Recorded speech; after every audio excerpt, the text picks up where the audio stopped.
Picture this, it's the year 330 CE, and the Roman Empire is collapsing under its own weight: corruption, invasions, economic chaos. Then one ruler makes a wild move that changes world history. Constantine the Great picks a small Greek town called Byzantium and declares, This will be the new Rome. Beat overnight, Constantinople becomes the empire's fresh start, a city built to control trade between Europe and Asia, the Black Sea and the Mediterranean. Perfectly placed, easily defensible, rich in potential. Marble colonnades rise, churches gleam, courts buzz with intrigue. This isn't just urban planning, it's a survival bet. And for 1,000 years after the West falls, this city will hold the line. In this film, we're telling the story of how one city became the shield of Europe, the prize of empires, and the bridge to our modern world, and why its fall in 1453 still echoes in your life today. To get why Constantinople mattered, zoom out and think like a strategist or like a startup founder picking a HQ. 3 sides sea, 1 side land. The Bosphorus Strait is basically the password to 2 continents. Control this city and you tax everything. Silk from China, spices from India, grain from Egypt, furs from the north. After the Western Roman Empire crashes in 476, Constantinople doesn't just survive. It becomes the Eastern Roman Empire, the Byzantines claiming to be the real Rome. Their secret weapon? These walls. The Theodosian walls, finished in the 5th century, are a 3-layer fortress so tough they'll stop Huns, Persians, Arabs, Bulgars, and Crusaders for 1,000 years. Behind them, libraries, law codes, gold coinage stable for centuries, and a constant balancing act between war, diplomacy, and bribery. This is the shield of an entire civilization, and everyone knows it's worth bleeding for. Enemies keep coming. In the 7th and 8th centuries, the Umayyad Caliphate launches massive sieges by land and sea. If Constantinople falls now, the map of Europe and maybe your own culture looks very different. But the city has 2 superpowers. First, that wall system, absorbing catapults, battering rams, winter, hunger. Second, something that feels like fantasy, Greek fire. A secret flamethrower-like weapon projected from bronze tubes, igniting ships even on water. We still don't know the exact formula. Imagine being on a dark sea, hearing the roar, seeing liquid fire crawl across the waves. These defenses don't just save a city. They blunt early Islamic expansion into southeastern Europe, buying centuries for the West to recover. Constantinople becomes a legend, half miracle, half machine, a place where technology, faith, and fear fuse on the front line of history. But Constantinople isn't just walls and weapons. Under Emperor Justinian in the 6th century, it becomes a statement piece. This is what Christian Rome looks like. He rebuilds the city after riots, launches wars to reconquer lost Western lands, and commissions a structure so ambitious that visitors are stunned for 1,000 years. Hagia Sophia. Step inside. Gold mosaics, a floating dome that seems impossible with ancient tech, chants reverberating like you're inside a resonating instrument. Justinian boasts, Solomon, I have surpassed thee. Alongside this architecture comes the Corpus Juris Civilis, Justinian's law code that will later shape European legal systems. So when we talk about Western civilization, a lot of that DNA is actually being edited here, in Greek-speaking, multicultural Constantinople. A city branding itself as God's chosen capital, even as plagues and overreach quietly plant seeds of future weakness. Then comes the twist no one in Constantinople expects. The threat that finally breaks the city for a time doesn't come from the east but from supposed Christian allies in the west. In 1204, the Fourth Crusade, originally aimed at Muslim-held Jerusalem, gets hijacked by debt, politics, and opportunism. Crusader armies, backed by Venice, turn their swords on the richest Christian city they know. They storm the walls, loot palaces, burn homes, stab icons, tear relics from shrines. Hagia Sophia becomes a stable. It's not just material loss, it's psychological. The Byzantine Empire is carved up into Latin states. The message to the region is brutal: no one's sacred when money and power are at stake. The Byzantines will retake the city in 1261, but the spell is broken. Constantinople is weaker, poorer, more isolated, and watching a new power quietly rise to the northwest, the Ottomans. By the 14th century, Constantinople is like a legendary app running on outdated hardware.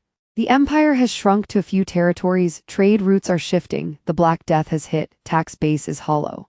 The once busy harbors. Half empty, sections of the walls, unrepaired. Inside, emperors fight religious and political civil wars instead of fixing fundamentals. Outside, the Ottomans expand with ruthless focus, taking former Byzantine cities one by one, surrounding Constantinople like a slow-closing fist. The city still has prestige, still hosts councils, scholars, relics, but prestige doesn't pay soldiers, or buy grain, or stop cannons. Yet many in Europe think the walls, the myths, the miracles will hold forever. It's a familiar pattern. Institutions that once saved the world assume they always will, ignoring that technology, economics, and enemies have changed. And one Ottoman sultan is about to prove just how much. Enter Maimed II. He's 21, speaks multiple languages, obsessed with Alexander the Great, and determined to finish what others couldn't, take Constantinople and make it his capital. In 1453, he brings an army of perhaps 80,000 to 100,000 elite janissaries, and something the Byzantines have never faced at this scale: superguns.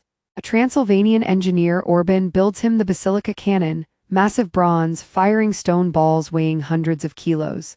It's slow, inaccurate, but psychologically devastating. Imagine standing on walls thought invincible for a millennium, now trembling under explosions. Inside the city, Emperor Constantine XI has maybe 7,000, 8,000 defenders, including a few hundred Italian allies. The math is brutal, still they refuse to surrender. Envoys ride, last-minute pleas to Europe go mostly unanswered. The stage is set, faith, pride, technology, and desperation colliding over one exhausted but symbolic city. The siege begins in April 1453 like a slow, grinding storm. Cannons roar day after day, chipping at stones laid in the age of Theodosius. Maimed orders assaults. The defenders patch breaches at night with whatever they can drag: earth, barrels, scrap timber.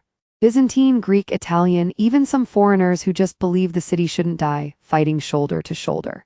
The Golden Horn is blocked by a great chain, but the Ottomans drag ships overland to bypass it. It's creative, relentless pressure. Inside Constantinople, food runs low. Morale swings between visions of miracle and acceptance of doom.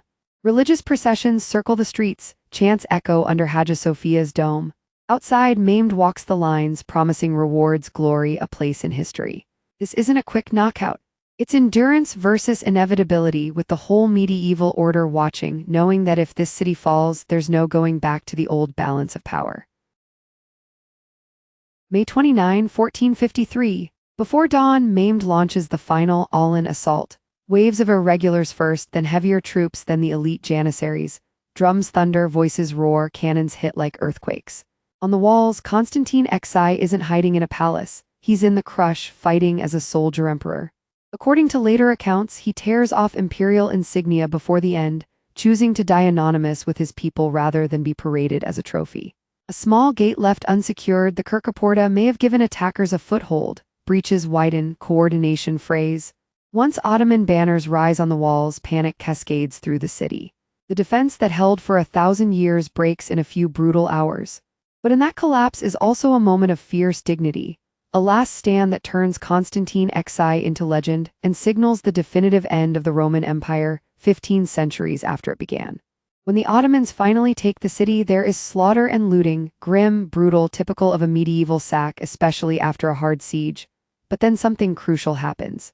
Maimed II walks into Hagia Sophia, orders it converted into a mosque, and instead of destroying the city, decides to rebuild it as his capital. He styles himself Caesar Caesar of Rome, claiming the Roman legacy along with the territory. The fall of Constantinople doesn't erase its story, it transfers it. Greek and Latin scholars flee west, carrying manuscripts that feed the Renaissance. Trade routes rewire, pushing Europeans to seek sea paths around Africa and across the Atlantic. Orthodox Christians adapt under new rule, the city's skyline slowly transforms.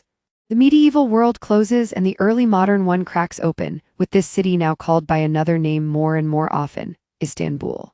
Stand on the Galata Bridge today, watch ferries cut across the Bosphorus, and you're on the same water Rome's grain once sailed, Arab fleets once attacked, Venetian merchants once bargained on.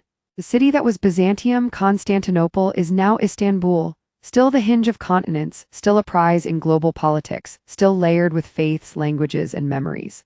The fall of 1453 has been used and misused for centuries, turned into legend, propaganda, trauma, triumph, depending on who's talking. But look closely and you see continuity as much as conquest. Empires rebrand, populations shift, stones get repurposed, but geography keeps pulling power back to this spot. Understanding this city isn't nostalgia, it's a cheat code for understanding how choke points, stories, and symbols shape our world right now, from NATO maps to energy routes to cultural debates online. So what do we take from Constantinople's thousand-year arc? From Constantine's dream city to Maime's capital, from Roman fortress to modern megacity? First, that geography is power, but only if you keep adapting. The walls that saved the city also lulled it into thinking they'd work forever, even when gunpowder rewrote the rules. Second, that cultures don't just vanish with flags, they leak, blend, and resurface, from Roman law to Orthodox ritual to Ottoman architecture. Third, that collapse isn't always sudden, often it's delayed payment on ignored problems. If you're still here, you're the kind of person who looks past headlines into deep time, and this channel is for you. Hit subscribe, share this story, drop a comment with the next empire or city you want us to unpack. History isn't dead, it's the code your present is running on.